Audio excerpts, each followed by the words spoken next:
Good morning, baseball fans, and welcome to Dan's Vintage Baseball PC. Don't let the fancy name fool you. It's just me and a few baseball cards. I decided to start the collection itself by talking about Warren Spahn, who is probably the most extensive player run that I have in my collection. And he holds a certain special part for me, being a left-handed pitcher, his Boston Braves connection, and of course his amazing career. But before I talk about that, I just wanted to thank everyone for all your kind comments, follows, etc. When I made my introduction video, I didn't expect quite the the positive feedback and really the positivity, and I wanted to just seriously thank everybody for that. So let's get back to Warren Spahn. Spahn was born in um, Buffalo, New York in 1921. And as you can see from his, there it is, a little better. That's the front page of his baseball reference. Born in Buffalo in 1921, his father was a fairly renowned semi-professional baseball player in the area, taught Warren how to play baseball. And in fact, Warren played on his father's semi-pro team when he was a teenager. And we'll get back to that a little bit later. But he then went on to excel in high school, and he was scouted by a scout from the Boston Red Sox.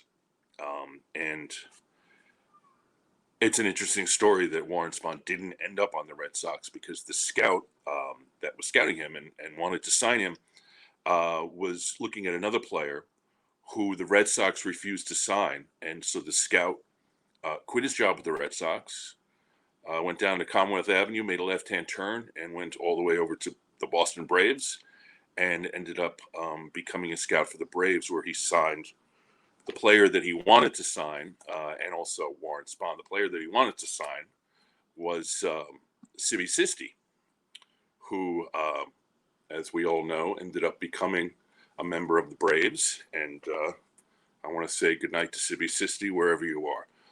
If you get that reference, we'll be doing that book a little bit later in the episodes. But so Spahn goes to the Braves. He starts the minor leagues in 1940. He is dominating the minor leagues in 40, and in 41 he has a tremendous year in the minors. So that in 1942 he's called up to the Braves, where unfortunately he doesn't fare so well. He gets sent back down.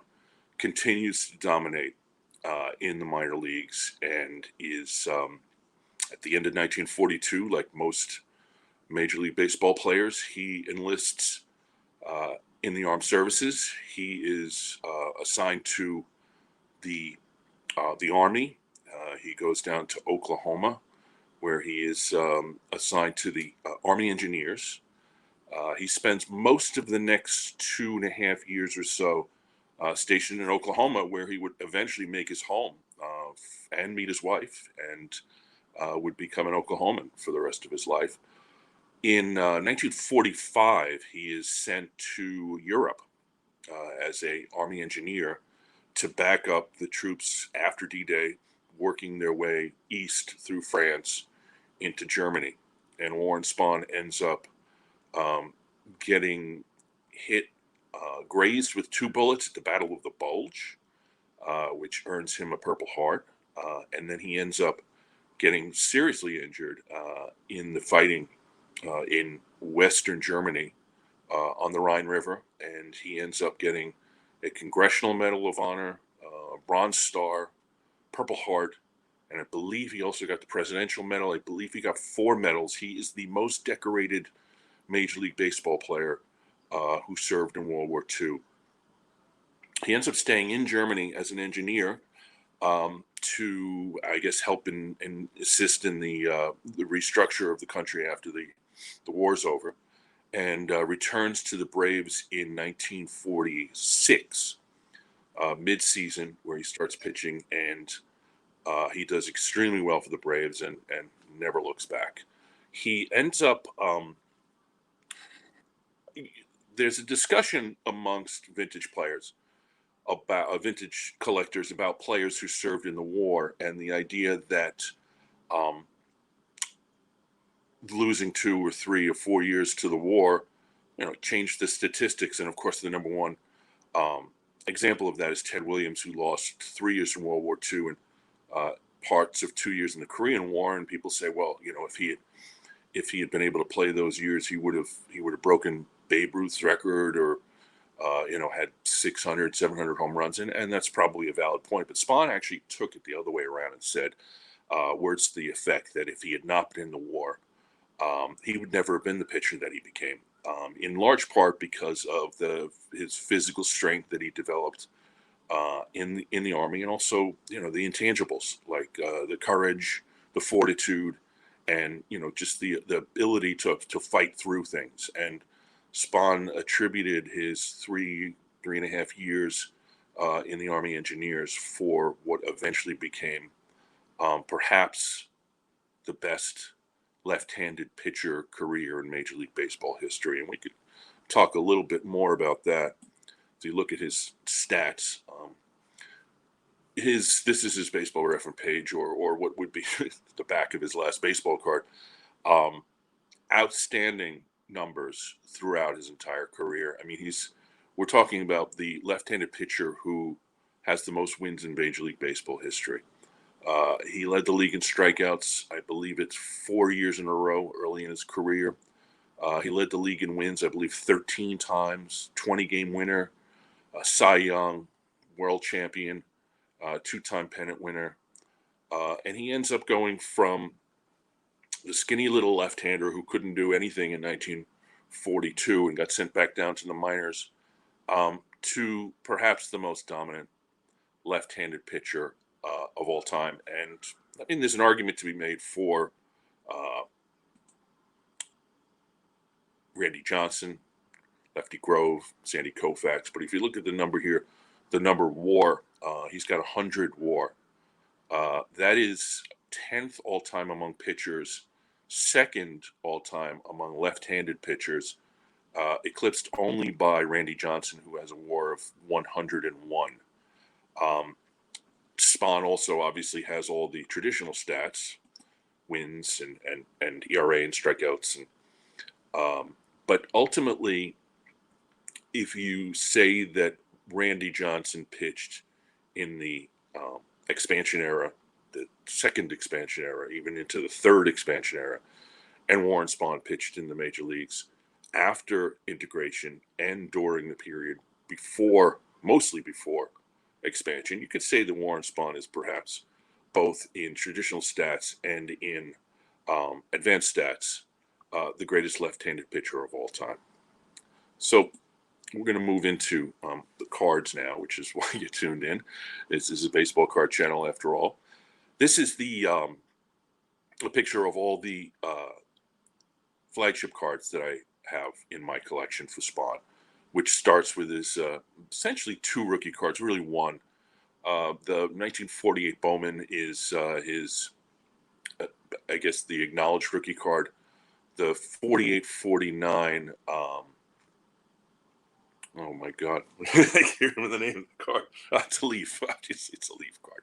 Anyway, the 48-49 Leaf, which was originally believed to be 48, but the research proves that while the copyright says 48 on the back of the card, they were really distributed in 1949, so it's not really a rookie card. And then you go through 50, 51, 52.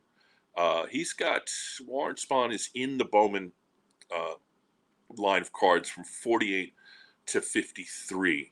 He's not in the 54 and 55 Bowman, and I did some research on that, and I couldn't really find any specifics as to why there's no Warren Spahn card in 54 or 55. All I could come up with was basically that it was just the baseball card wars of the 50s, that his Bowman contract was expired, or Topps offered him more money. But he's in all the Topps issues from the start of his career to the end. He's in the 51 game cards, and as you can see, he's got the 52 with the beautiful red colors, and the 53 with the Boston Braves hat, even though Boston Braves moved to Milwaukee early in 1953. 54, another beautiful card, 55, 56, 57. And you'll notice that I don't have the back of his career in the flagship cards. And that's, that's the idea that you collect what you love. And honestly, as great of a pitcher he was, his 60s baseball cards are not great. You can see I have the 62, which I didn't, it kind of fell into my lap, but the 63, 64 are okay cards, but 65 to me is not a very good baseball card. It's not a good depiction of Spahn, and honestly, it looks like somebody's grandpa on a baseball field. And so I didn't collect it. In fact, I actually owned a PSA 8 of that card and sold it because I didn't want to display it. So collect what you love, even if it means that in your player run, you don't end up with every single card. So let's talk about the 48, because the 48 card has some four different reasons why I love this card. One is um, Twitter. And you'd think, Twitter? What do you mean Twitter? I am a member of the vintage community on Twitter. The vintage baseball card community on Twitter is fantastic. We've established a lot of friendships on Twitter through trading, selling back and forth. There's a bunch of different chats. There's the Wednesday night vintage sale. So vintage Twitter has become a very important part of my collection. And this card was purchased from a friend on Twitter, Raw. And that brings up the second important part of this card to me, which is the fact that I submitted it to SGC, and it came back as a 4.5, which was higher than I had expected, which is wonderful. So the other thing about this card, and we'll talk about these in future episodes, is it's the 1948 Bowman set. It's an SGC slab. I have all 48 cards in the 1948 Bowman set in SGC slabs for a complete set, and I'll do an episode on that in the future. And the other thing is it's 1948 Boston Braves, which is a team close to my heart for a number of reasons, and it's a team that I will eventually do another episode on. And we talked about the Leaf card, even though for a second I forgot the name of the brand. But anyway, we talked about the Leaf card, and this is instructive for me. Not that it's a 1, which it deserves. There's a crease in the middle, but the orange colors are terrific. But this is a card that I picked up well below comps, and it's a lesson to learn. Another part of my collection strategy is going to auction houses. I have about a dozen auction houses that I follow regularly, and I'll talk about them over the next in the next several episodes, the different auction houses where I acquire cards. But this card was acquired in an auction house. I don't remember which one. It might have been Sirius, in the back of the auction, and that's a little trick you can do when you go through auctions. All the cards in the front are the most expensive ones and the ones with the most action. But if you start in the back, you can find some of these. And I think I got this card maybe $50, $150, $60, $70 below comps. And, can't beat it. The 49 Bowman, not a set that I have a lot of cards from, which I need to change. But one of my favorite Spahn cards because of the coloring, the pose. It's just a terrific baseball card, and I got this off of eBay, which is I don't collect much off of eBay, but I found a nice price on it. And then this card, which is the 52 Bowman, another terrific card. It looks like he's pitching up against the Fenway Park Green Monster, but I don't think that's the case, as he was in Braves Field at the time. This card, as you can see, is a CSG slab, and we'll talk about this over the episodes. I'm an SGC, that's my number one grading company. But CSG is actually, if you look at this card and the slab and the label, it's a terrific looking card, and it displays beautifully. And the acrylic or whatever the substance is that it's encased in is also terrific. So I'm a CSG supporter also. So that's the flagship. We can move on to the I guess they're not really oddballs, but they're sort of off-brand cards. The top one is the Burke Ross, 1951 Burke Ross. Bought that raw. I believe I bought it from Ryan at Breakout Cards, who I'm a big fan of both his videos, and I've bought from him on many occasions. Terrific guy, incredible amount of knowledge. And on this card, sold it to me at a very reasonable price. I subbed it to SGC, and it got the 5, which is beautiful. That card, I mean, it's not the greatest looking card, but Burke Ross cards for me um, represent sort of an oddball set, and I'm currently working on the 51 set. I probably have about half of it. To the right of that is this card, which is the 1954 Red Heart, which is a lesson for how to shop at baseball card shows. I bought this card at the Philly show probably, I think maybe the fall of 2021, at about half of comps.